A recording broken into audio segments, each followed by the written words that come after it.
I'm Tom Baker, this is Chasing Cars, and today I'm in the beautiful northern rivers of New South Wales to take a look at this, the new second generation Audi Q3.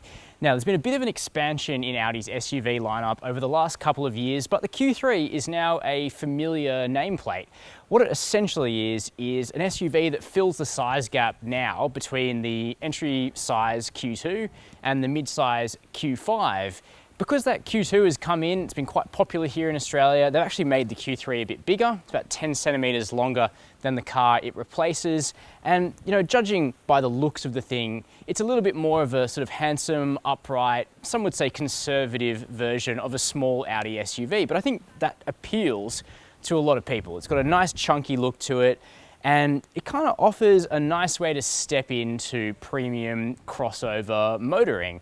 And we'll see that that carries on inside the car and in the driving experience as well, because what this Audi does is it just elevates the refinement a little bit above mainstream brands, including stablemate partner Volkswagen. Now, for Australia, the Q3 arrives with just one engine, a carryover 1.4 litre turbo driving the front wheels, but later on the range will be expanded to include a quattro 2 litre turbo and eventually an absolutely stonking 5-cylinder turbo for the RS Q3, which will be coming back for a second run. What we're going to do is what we always do in these videos. We'll take a look at the front cabin, judge how comfortable, how premium this Audi crossover is inside, take a look how much room there is in the back seat and in the boot, and then we'll take the new 2020 Audi Q3 out onto the roads. Inside the new second generation Q3, there's just been a massive upgrade to the appearance and the functionality of this car's cabin. By the end of its run, the first gen Q3 was an old car, both in terms of the chassis that it sat on and the interior design, which was very much last gen. It was still popular up until the end though, especially because of the attractive pricing that Audi Australia had on that car. There's no avoiding that this one does step up in price compared to what they were charging for the outgoing car at the end, but you feel like you're getting an altogether more impressive, more modern, more grown-up car, and a lot of that is down to the interior. And I actually really like it, to be honest, after driving it around for quite a while, because what it does is it matches a really nice slate touchscreen down here with Audi's really excellent virtual cockpit. Those two things are standard. Now, even though we've only got a single touchscreen here, more expensive Audis that are coming out these days have two. I actually think the simplified setup works better because you've got your sort of central control on this screen and then manual controls for the climate, and it's really, really easy to use. Also, in a first outside the BMW group in Australia, the Q3 has wireless Apple CarPlay, and that works really well. If you're using wireless CarPlay and Audi's maps on the virtual cockpit, you actually have the best infotainment in the business as far as I'm concerned. And you know I don't really like dealing in hyperbole. It actually is very, very good. What else is good is the spaciousness, the ergonomics, the practicality. We've got big cup holders, we've got standard wireless phone charging across the range, we've got big door bins. The whole thing just works. Like a compact crossover is meant to be more practical, a little bigger, and nicer to live with than a pokey hatchback, and the Q3 kind of does all that stuff right. In terms of looking for things that don't really work, all I would say is that the base car's manually adjustable seats doesn't quite have enough thigh support. If you go for the launch edition, which is this car, you get electric adjustment and it solves that problem pretty well.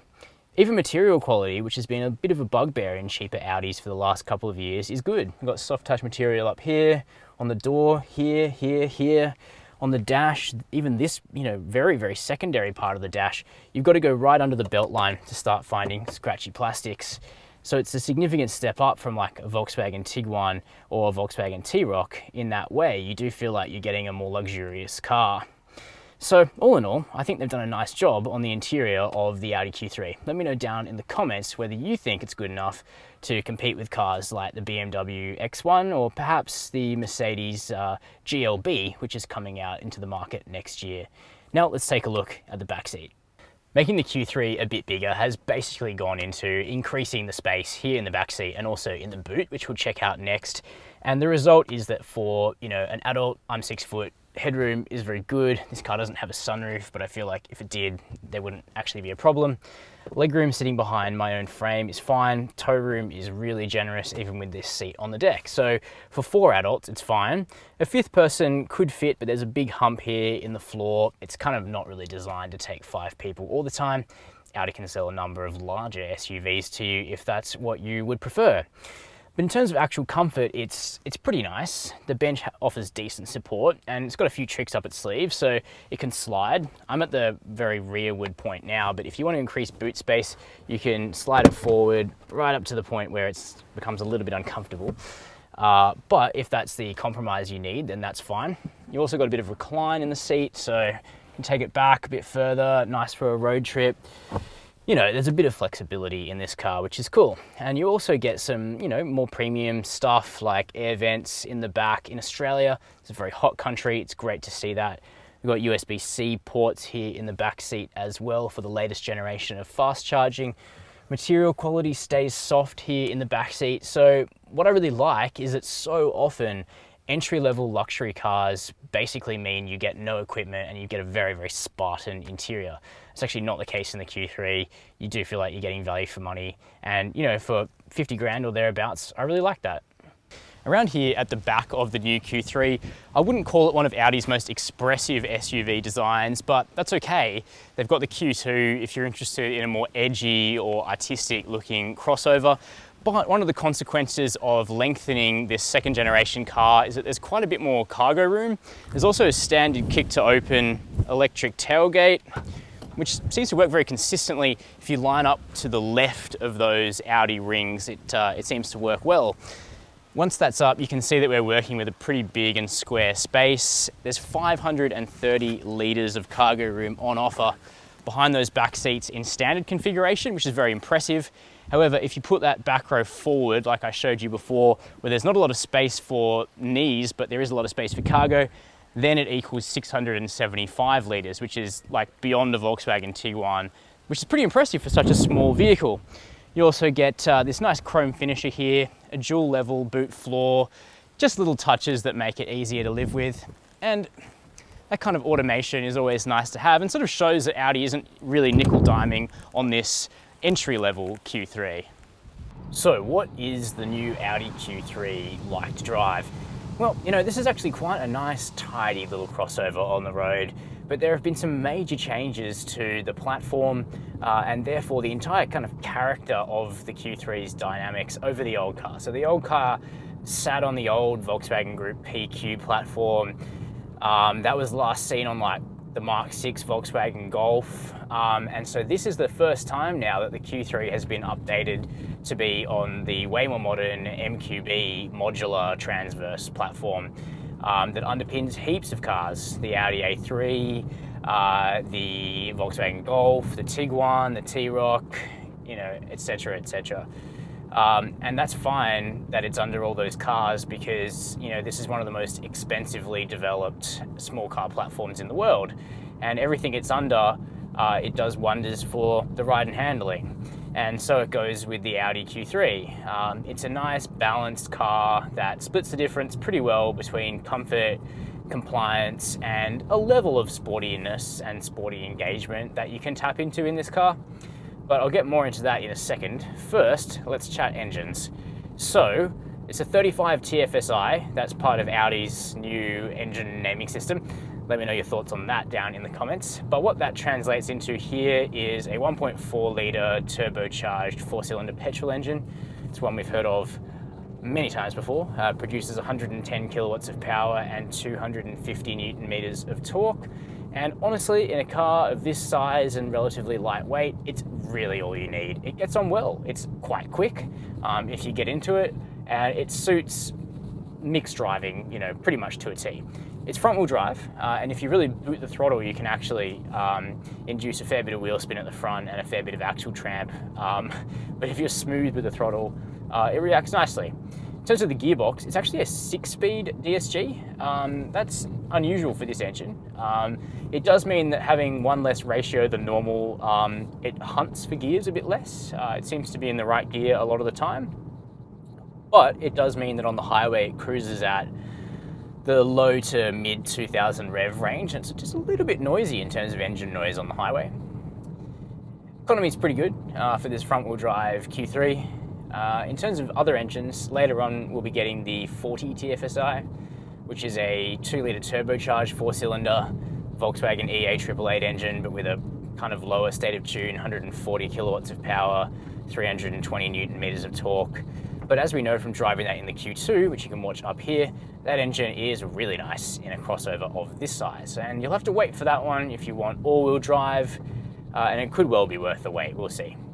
There might be an expansion of other engines in the range, or it might just be that there's those two and then it's capped off later by the 2.5 litre 5-cylinder in the RS Q3, which will make 294 kilowatts of power and will be excellent. In terms of other parts of the driving experience, I really like the ride. It's compliant but firm. If you've been watching for a while, you'll know that that's kind of my favorite way for a car to ride. You definitely feel the road surface, but it never crashes into the cabin. You don't have vibrations running up your spine or anything like that. It's insulated to a point, and I think that that is appropriate. It also means that the body is nice and level. There's not a huge amount of body roll. There's very little, in fact. So there's a bit of sportiness, and the steering, the ratio is not that quick. It doesn't need to be on effectively a base model car here, but it's sort of predictable and linear, and you can place the car nice and easily in the corners. We've got decent Goodyear rubber on this as well, so it's kind of engaging to drive. It's also quite adjustable, especially because we're on a short wheelbase, a little bit taller car, and we know that MQB quite likes lift-off oversteer, and that is the case with this car. So if you like to drive, and maybe a new Q3 is going to be your second car, there is actually something to engage with here, which is cool. Refinement's pretty good. There's not much road noise. Partially that's to do with the nice chunky tyres, 18-inch wheels and a really chunky sidewall on the standard car. Even this launch edition with 19-inch wheels, it's still got a fair bit of tyre there, which insulates you from both bumps and a lot of noise. The engine, when you do hear it, it actually sounds quite sweet, so that's not really a problem. Safety is not bad. So we've got lane keep assist as standard, we've got blind spot monitoring and rear cross traffic alert as standard, and high-speed AEB with pedestrian and cyclist detection. You can step up to adaptive cruise control assist if you go for the launch edition, which also comes with a 360-degree camera. So those are our impressions of the 2020 Audi Q3, the second generation of this compact crossover. Now, the Q3, it isn't flashy, it doesn't exaggerate what this kind of vehicle needs to be, and I'm totally fine with that. Instead, it feels like a nice, refined, premium SUV and a really good way to step up into, the luxury brands of motoring. I think there's a lot to look forward to with this car in terms of the arrival of a more powerful all-wheel drive version, and then of course the crazy RS Q3 a little bit later on. But even in entry-level front-wheel drive form, there's a lot to like here. Now, if you haven't subscribed to Chasing Cars, please do so below the video. Hit that notification bell and you'll never miss one of our full-length Australian video car reviews. Leave me a comment, let me know what you think of the second gen Q3, and as always, thanks for watching Chasing Cars.